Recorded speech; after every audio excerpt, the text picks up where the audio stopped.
வியாபாரம் கிடையாது. அரசியல் என்பது பொழுதுபோக்கு கிடையாது. அரசியல் என்பது வெற்று விளம்பரம் கிடையாது. அரசியல் என்பது மக்கள் பணி. அரசியல் என்பது சமூக பணி. அரசியல் என்பது தியாக உணர்வு. மக்களே மக்களுக்காக மக்களால் நடத்தப்படுகின்ற ஆட்சி தான் மக்களாட்சி. அப்படி ஒரு மக்களாட்சியை கொடுக்க வேண்டும் என்றுதான் தமிழ்நாட்டின் தங்க மகனாக, உங்க வீட்டு பிள்ளையாக, மண்ணின் மைந்தராக, பச்சை தமிழராக இருக்கக்கூடிய வெற்றி தலைவர் தளபதி அவர்கள் மிகப்பெரிய ஒரு ஆட்சி மாற்றத்தை உருவாக்குவதற்காக வருகிறார். இங்கு தமிழ்நாட்டில் நடந்து கொண்டிருப்பது என்ன ஆட்சி? மன்னராட்சி. அந்த மன்னராட்சியை யாரால் வீழ்த்த முடியும்?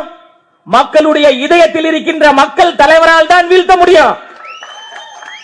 ஐயா மாவட்ட செயலாளர் அண்ணன் திலீப் அவர்கள் சொன்னாரு, காலையில வந்து கொடி கட்ட முடியல, பேனர் வைக்க முடியல, பேனர்ல இருக்கிற தளபதியினுடைய புகைப்படத்தை வந்து கிழிக்கிறாங்க அப்படின்னு சொன்னார்ல. தமிழ்நாட்டில் இருக்கின்ற 7 கோடி மக்களுடைய இதயத்தில் இருக்கிறார் எங்க தலைவர் தளபதி அவர்கள். என்ன பண்ணுவீங்க? ஒவ்வொருடைய இதயத்தையும் போய் கிழிப்பீங்களா நீங்க? அதனால எவ்வளவு அடக்குமுறைகள், ஒடுக்குமுறைகள், நெருக்கடிகள் கொடுத்தாலும் அதை சந்திப்பதற்கு நாங்கள் தயாராக இருக்கிறோம். நாங்க சின்ன பசங்களாம் கிடையாதுங்க, சிங்க பசங்க, தளபதியின் சிங்க பசங்க. எளியன உன்னை இகழ்ந்தோர் நடுங்க, புலி என செயல் செய்ய புறப்படு வெளியே என்ற தளபதியின் புலி கூட்டம். நாங்க பலிபீடத்திலே வெட்டப்படுவதற்கு நாங்கள் ஒன்றும் ஆடுகள் அல்ல, தளபதியின் சிங்கங்கள். அதனால உங்களுடைய மிரட்டலுக்கும் உருட்டலுக்கும் பயப்படக்கூடிய கூட்டம் நாங்கள் கிடையாது. சமீப காலத்தில் பாத்தீங்கன்னா ஒரு போஸ்டர் ரொம்ப பயங்கர ஃபேமஸா இருக்கும். அது சொன்ன உடனே மாவட்ட செயலாளர் கூட சிரிப்பாரு. சேகுவரா அப்படின்ற ஒரு போஸ்டர். சேகுவரா என்ன சொல்லியிருக்கிறார்னா, எங்கெல்லாம் அநீதி நடக்கிறதோ அங்கெல்லாம் என் கால்கள் பயணிக்கும். அப்படி யாரெல்லாம் பயணிக்கிறாரோ அவர்களெல்லாம் என்னுடைய தோழர்கள் என்று சொன்னவர் தான் சேகுவரா அவர்கள்.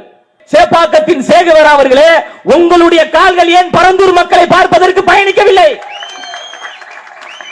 சேப்பாக்கத்தின் சேகுவரா அவர்களே, உங்களுடைய கால்கள் ஏன் வேங்கவயல் மக்களை பார்க்க பயணிக்கவில்லை? உங்களுடைய கால்கள் ஏன் உங்களுடைய காவல்துறையால் அடித்து படுகொலை செய்யப்பட்ட அஜித் குமாருடைய குடும்பத்தை பார்ப்பதற்கு உங்களுடைய கால் ஏன் பயணிக்கவில்லை? நம்ம தலைவரை வந்து இளைய காமராஜர் சொன்ன உடனே அந்த பெண்ணுன்னு ஒரு ஐடி நிறுவனத்தை வைத்து நடத்தி கொண்டிருக்கின்ற திமுக இளைய ஊப்பிகளை வைத்து நமக்கு எதிராக அவதூறுகள் பரப்பினார்கள். ஆம், எங்க தலைவர் இளைய காமராஜர் தான். எப்படி காமராஜர் அவர்கள் படிப்புக்கு முக்கியத்துவம் கொடுத்தாரோ அதே போன்று எங்க தலைவர் தளபதி அவர்கள் 25 ஆண்டுகளுக்கு மேலாக படிப்பிற்கு முக்கியத்துவம் கொடுத்து மாணவர்களை படிக்க வைத்துக் கொண்டிருக்கிறார். சேப்பாக்கத்திலிருந்து நாங்க சொல்றோம், நீங்கள் சேப்பாக்கத்தின் சேகுவராக போலியாக இருக்கின்ற பொழுது எங்க தலைவர் இளைய காமராஜராக உண்மையாக இருக்கிறாரு, உண்மையும் நேர்மையுமாக இருக்கிறாரு. அண்மையில ஒரு 5 நாளுக்கு முன்னாடி தமிழ்நாட்டுடைய முதலமைச்சர் மாண்புமிகு ஐயா ஸ்டாலின் அவர்கள் ஒரு மருத்துவமனையை திறந்து வைக்கிறாருங்க. எதற்காக இதை சொல்றேன்னா, நிர்வாக சீர்கேடு எப்படி இருக்கிறது என்பதை மக்கள் புரிந்து கொள்ள வேண்டும். ஒரு மருத்துவமனையை திறந்து வைக்கிறார்கள் என்றால் எப்படி திறந்து வைப்பாங்க? அந்த மருத்துவமனை முழுமையாக கட்டியிருந்தால் அதை திறந்து வைப்பாங்க. ஏன்னா அந்த ஆஸ்பத்திரி கட்டவே இல்லைங்க, கால்வாசி தான் அந்த மருத்துவமனையை கட்டியிருக்கிறாங்க. அந்த மருத்துவமனையை அது மருத்துவமனை என்று நினைத்து ஐயா ஸ்டாலின் அவர்கள் திறந்து வைக்கிறார் என்றால் உண்மையிலே நீங்கள் மக்களுக்கான முதலமைச்சராகத்தான் நீங்க இருக்கிறீங்களா? அப்ப இந்த மண்ணையும் மக்களையும் நேசிக்கக்கூடிய தலைவர் தளபதி அவர்கள் அரசியலுக்கு வருகின்ற பொழுது எங்களிடம் ஊழல் கிடையாது, எங்களால் எந்த சாதி சண்டையும் நடக்கல, எங்களால் எந்த மத சண்டையும் நடக்கல, எங்களால் எந்த ஏற்றத்தாழ்வையும் உருவாக்கல. எங்க தலைவர் மதசார்பற்ற சமூக நீதி அரசியலை முன்னெடுக்க வேண்டும் என்று உண்மையும் நேர்மையுமான ஒரு அரசியலை முன்னெடுத்து வராரு. கருத்தியலால் விமர்சிக்க முடியாதவர்கள், கோட்பாட்டால் விமர்சிக்க முடியாதவர்கள் எங்கள் மீது பிஜேபி முத்திரை. இவர்களை ஆர்எஸ்எஸ் இயக்குகிறது, இவர்களை பிஜேபி இயக்குகிறது. எங்களுடைய தலைவர் தளபதி அவர்களை இப்போது யார் இயக்குறாங்கன்னா ஹெச் வினோத்தின் ஜனநாயகம் என்கின்ற ஒரு படத்தை இயக்குறார். எங்களை தமிழ்நாட்டு மக்கள் இயக்கி கொண்டிருக்கிறாங்க. இங்கு திரளாக கூடியிருக்கின்ற இளம் தலைமுறையினர் எங்க தளபதியை இயக்கி கொண்டிருக்கிறாங்க. தமிழ்நாட்டினுடைய தாய்மார்கள் எங்க தளபதியை இயக்கி கொண்டிருக்கிறாங்க.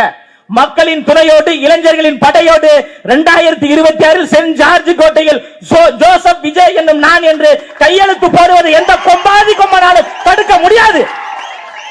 நீங்க எத்தனை கூட்டணியை வைத்து வந்தாலும் சரி, மக்களோடு கூட்டணி வைத்திருக்கின்ற மக்கள் தலைவர் எங்க வெற்றி தலைவர் தளபதி அவர்கள். யாரை பார்த்து பிஜேபி பீத்தி மின்றீங்க? நேத்து எங்க தலைவர் கொட்டார மண்டையில எல்லாத்தையும். பிஜேபியோட கூட்டணி கிடையாது. பிஜேபி என்பது பிளவுவாத கட்சி.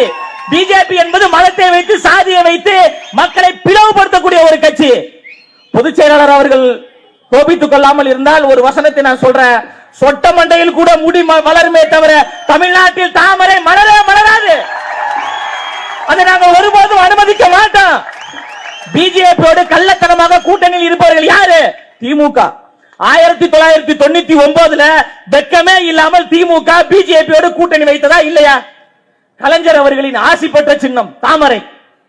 ஒண்ணுமே இல்லாத தாமரையை தமிழ்நாட்டில் வளர்த்து விட்டவர்கள் யார்? மக்கள் சிந்திக்கணும். இந்த திமுக கூட்டம் தான் பிஜேபி என்கின்ற ஒரு கட்சியை தமிழ்நாட்டில் வளர்த்து விட்டார்கள். பிஜேபியை சந்து பந்தெல்லாம் வளர்த்து விட்டது இந்த திமுக கும்பல். வெக்கமே இல்லாமல் எங்களை பார்த்து பிஜேபி பி டீம் சொல்றீங்களா? யார் எதிர்த்தாலும் யார் எதிர்க்காவிட்டாலும் தமிழ்நாட்டை காப்பாற்றுவதற்கு பிஜேபி என்ற ஒரு கட்சியை ஒரு அங்குலம் கூட வளர விடாமல் தமிழக வெற்றி கழகம் முன்னணியில் நின்று தடுக்கும். தமிழ்நாடு மண் என்பது முற்போக்கு மண், கருத்தியல் மண். சொல்றீங்க ரசிகர் கூட்டம். நாங்கள் ரசிகர் கூட்டம் கிடையாது.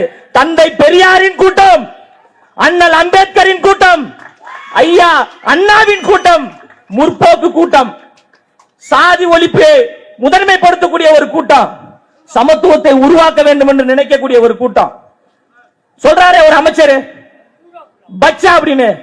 எங்க தலைவர் பச்சா கிடையாது, பாஷா. தமிழ்நாட்டில் நடக்கின்ற அநீதிகளை வீழ்த்தக்கூடிய பாஷா, மன்னராட்சியை வீழ்த்தக்கூடிய பாஷா. ஒடுக்குமுறை இருக்கக்கூடாது, சமத்துவம் இருக்க வேண்டும் என்று சமத்துவத்திற்காக போராடக்கூடிய மக்களின் தலைவராக இருக்கக்கூடிய பாஷா. இன்னொருத்தர் சொல்லிருக்காரு, அப்படி லெப்ட் ஹேண்ட்ல டீல் பண்ணிருக்கீங்க. எங்க தலைவர் அப்புறமா ஹேண்டில் பண்ணுங்க, முதல்ல எங்களை ஹேண்டில் பண்ண முடியுமா உங்களால? சரி, லெப்ட் ஹேண்ட் டீல் பண்ணிருங்க. அந்த ரைட் இரும்பு கரம் எங்க போச்சு? இரும்பு கரம் கொண்டு தமிழ்நாட்டில் சட்டம் ஒழுங்கை பாதுகாப்போம் என்று சொன்னீங்களா இல்லையா? ஒரு தேசிய கட்சியினுடைய மாநில தலைவர் அவர் இறந்து இன்றோடு 1 ஆண்டுகள் ஆகிறது. விசாரணை நடத்தி உண்மையான குற்றவாளி என்று கண்டுபிடிக்க உங்களுக்கு துப்பு இருக்கிறதா? ஆனா நாள்தோறும் காலையிலிருந்து இரவு வரை தமிழக வெற்றி கழகத்தை நாங்கள் வந்து லெப்ட் ஹேண்ட்ல டீல் பண்ணிடுவோம் அப்படின்னா, சின்ன அமைச்சர்ல இருந்து மூத்த அமைச்சர் வரைக்கும் காலையில இருந்து இரவு வரை மூச்சு முட்டை தமிழக வெற்றி கழகத்துக்காக நீங்க ஏன் பேசுறீங்க? எங்க தலைவர் உங்களை பேச வச்சிருக்கிறாரு, உங்களை தூங்க விடாமல் செய்திருக்கிறாரு. வரலாற்றிலே இப்பதான் நீங்க ஒரு வலிமையான எதிரியை நீங்க பார்க்க போறீங்க. களத்துல சந்திப்போம். யாரு சின்ன பசங்கன்னு கருத்தியலாக களமாடக்கூடிய பசங்க. சமூக நீதியை பத்தி பேசுவோமா? சமத்துவத்தை பத்தி பேசுவோமா? பெண்ணுரிமை பத்தி பேசுவோமா? தந்தை பெரியார் அவர்களை பத்தி பேசுவோமா? அண்ணல் அம்பேத்கரை குறித்து பேசுவோமா? சமூக நீதியை குறித்து பேசுவோமா? ஐயா அண்ணா அவர்களை குறித்து பேசுவோமா? தமிழ்நாட்டிற்கு தமிழ்நாடு என்று ஏன் பெயர் வந்தது என்று குறித்து பேசுவோமா?